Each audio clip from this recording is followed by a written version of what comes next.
Now an Eyewitness News exclusive inside the bomb squad.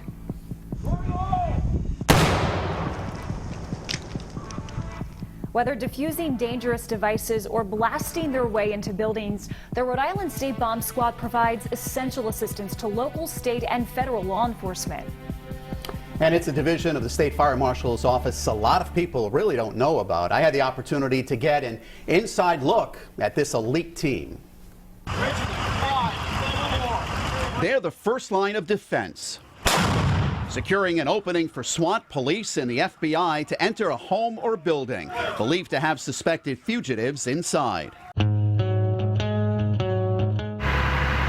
This is the Rhode Island Bomb Squad, members of the State Fire Marshal's office. Their mission, assisting first responders, providing specialized technical and tactical assistance to over 100 state and local public agencies, sometimes crossing state lines. On April 13, 2013, the Rhode Island Bomb Squad traveled to UMass Dartmouth looking for suspected marathon bomber Johar Tsarnaev. We went down to Dartmouth. We secured the dorm room to make sure there was no explosives left in there because of the situation. While the access was gained without breaching the door, that's not always the case. We wanted to see firsthand how the Rhode Island Bomb Squad prepares, so we went to their training facility in Exeter. Deputy State Fire Marshal Tech Tom Groff. It's something we practice all the time, so when we're actually doing it, we do it exactly like we do in practice. Every member trains over 32 hours per month. Technician Bruce Quinn says while people are sleeping or not paying attention inside the building, the bomb squad preps the door for an explosion. But there's a window punch. He puts it in there. It strikes essentially a shotgun shell primer, which ignites this shock tube, which will send a little bitty flame inside that plastic into the blasting cap that's on the other end of it, which is attached to the charge here. After the explosive strip is placed, they ignite the explosives. 3, 2, 1. The door is breached. That's when SWAT teams enter, allowing police to conduct criminal investigations into an incident involving threats or devices. Have to put earplugs on. Another mission, disrupting suspicious packages that could be a bomb. We approach the suspected package. Bomb tech will go down in a bomb suit, x-ray the device. We'll come back, determine that if it's hazardous or not. If it's hazardous, we'll render it safe. And we do that energetically with explosives. The bomb squad gave us a first-hand look at how the operation is carried out safely, even allowing me to set off the device. Fire in the hole! Fire in the hole! Once the package is disrupted or taken away, investigators wearing this bomb suit I tried on map out the debris field to collect evidence. It's difficult to run in something like this, isn't it? Yes. The suit equipped with helmet lights. All right, Mike, first thing you're gonna do is you're gonna walk up here. Communication and protective gear. How are your knees? It's a lot of weight. Sure is. It weighs about 80 pounds. The State Bomb Squad has approximately $4 million in specialized equipment that includes bomb suits, robots, and X-ray equipment. We'll show you that new at 6. Now, an Eyewitness News exclusive inside the Bomb Squad, an elite team dedicated to ensuring your safety. 2, 1.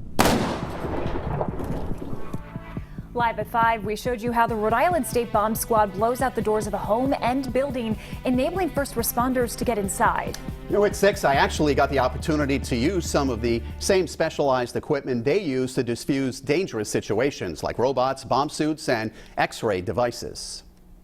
3, 2, 1. It's something right out of a movie, breaching doors with explosives, detonating bomb-like devices. The Rhode Island Bomb Squad assisting SWAT teams from around the state, providing specialized technical and tactical assistance. Bomb Squad technician Bruce Quinn tells me before doing anything, they evacuate the area, then approach the suspicious package. Bomb tech will go down in a bomb suit, x-ray the device. We'll come back, determine that if it's hazardous or not. If it's hazardous, we'll render it safe. And we do that energetically with explosives. Have to put earplugs on. Fire in the hole! Fire in the hole! After we disrupt the package, we then are left with a debris field, which we have to map out for evidentiary reasons. I wanted to get a real feel of what it was like wearing the 80-pound suit. All right, Mike, first thing you're gonna do is you're gonna walk up here. It can be challenging, It's difficult to run in something like this, isn't it? but also life-saving. like a lunge and drop down to one knee would be the safest way to do it, and I'll guide you. Go ahead. That's it. Another valuable tool is this robot, the bomb squad's eyes and ears. So when you blew up the package before, you actually wired it. This robot can actually do that too? Correct. There's a firing system located on the robot, and it's remotely fired from inside the response van. The robot has, again, like I said, 4 cameras. It's got 3 joints. It has the gripper. The gripper rotates 360 degrees. The wheels do come off in case we need to get down a narrow alleyway. The gripper can pick up the package and relocate it to a safer place, transporting it in this gas-tight and radiation-sealed or shielded moving device. If the device had radioactive material in it, it's safer being in here. If it has chemical agents, even if it detonates inside, it's all going to be contained inside this machine. Deputy Fire Marshal Tech Tom Groff says this is one way to take the package away safely and take care of it in a different location. If the package blows up inside there, it doesn't even move, it's all contained. It doesn't. It's all contained. This was a cool story to do. State Fire Marshal Tim McLaughlin tells me training never ends because the team has to keep up with the technology to ensure they can defuse the latest dangerous devices.